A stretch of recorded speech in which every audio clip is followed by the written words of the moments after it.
श्रोता बंधु मानक अनेक अनेक शुभेच्छा एवं शुभकामना। आजिर प्रसंग होछि अक्षय तृतीया। आमे जेते सब पर्वपर्वाणी पालन करती अक्षय तृतीया होछि एक कृषि भित्तिक पर्व। हिंदू मानकर अक्षय तृतीया एक बड़ पर्व दिन। वैशाख मास शुक्ल पक्ष तृतीया तिथि को अक्षय तृतीया कहा जाए। सारा भारत में अक्षय तृतीया दिन को अति शुभ दिन बोली गणना करा हुए। जो देशर लोक माने चाषबास उपरे निर्भर करी चलती से देश को कृषि प्रधान देश बोली कहा जाए। आम ओडिशा एक कृषि प्रधान राज्य। भारतर राज्य गुड़िक मध्य कृषि प्रधान। कृषक बा चाषी अक्षय तृतीया एक अति शुभ दिन अटे। एही दिन चाषी चाष काम आरंभ करे। आम ओडिशार चाषी भाई एही दिन खेत को चाष करी अखी मुठी नहीं धान बुणती। लक्ष्मी को दयारे भल धान हुए। चाषी अक्षय तृतीया दिन लक्ष्मी को पूजा करे। अक्षय तृतीया दिन सूर्य उदय होगा आगरू कृषक घरर स्त्री लोक माने नित्यकर्म सारी घर चिता पकाई अति शुभ भावरे कार्यक्रम आरंभ करती एवं पिठापना मध्य परिथांती। कृषक घरर जे कौनसी जने मुख्य लोक बिहन धरी कृषि क्षेत्र को गमन करती। कृषक बिहन धान को प्रथमे नुआ गौणी रे पुराए। नुआ गौणी रु नुआ टोकई को आने। बिहन थिबा टोकई मुहरे पाट कना किंबा नुआ कपड़ा बांधे। बिहन टोकई एवं भोग नहीं लंगल जोड़ी खेत को जाए। एबे लंगल अवश्य नहीं किंतु एही परंपरा को रक्षा करबा पई बिहन नहीं खेत को जाती। पूर्व आकाश रे सिंदूरा फाटी आसुथिबा बेलकू से खेत रे पहुंची जाए।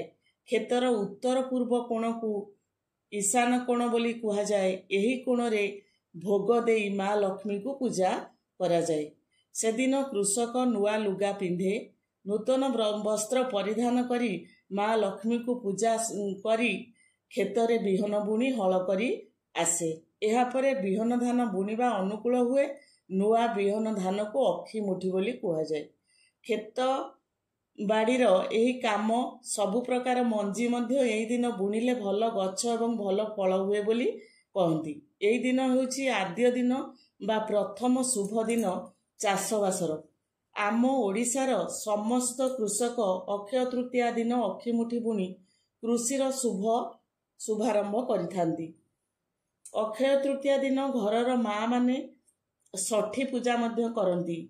एही दिन पूजा कले पुओ मानकर मंगल हुए बोली आम हिंदू धर्मर विश्वास।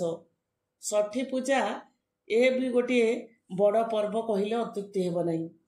वैशाख मासरे ओडिशा रे खूब गरम हुए। आमे ओडिया माने आम दिय जगन्नाथ को मध्य आम भितर जणे बोली मने करू। आम ठाकुर जगन्नाथ को मध्य खूब गरम हेउथिबो बोली आमे भाबू।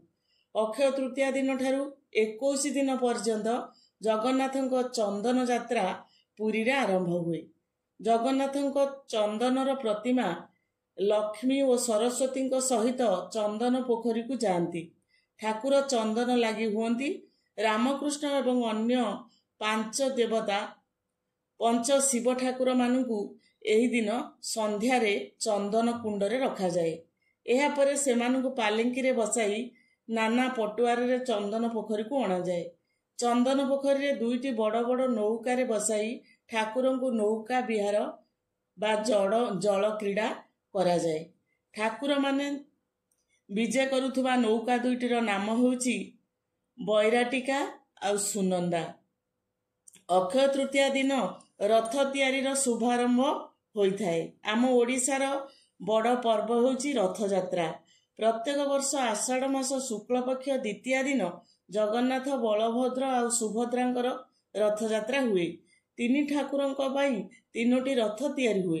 अक्षय तृतीया दिन ठाकुर मानक चंदन लगी परे बढ़ई को आज्ञामाल दिया जाए। ठाकुरंक फूलमाल पाइबा अर्थ रथ पाई अनुमति पाइबा। अक्षय तृतीया दिन ठाकुरंक रथ तैयारी एर शुभ कार्य आरंभ होइथाए। तेणु आमे ओडिया हिसाब रे आम पर्वपर्वाणी प्रति भल पाइबा, आम पर्वपर्वाणी विषय रे जानिबा एवं आम ऐतिह्य संस्कृति परंपरा आम ओडिया अस्मिता को न भूली एहाकू आमे ଉଜ୍ଜୀବିତ କରି ରଖିବା ହେଉଛି ଆମର ପ୍ରଥମ କର୍ତ୍ତବ୍ୟ। ରହିଲି, ଧନ୍ୟବାଦ।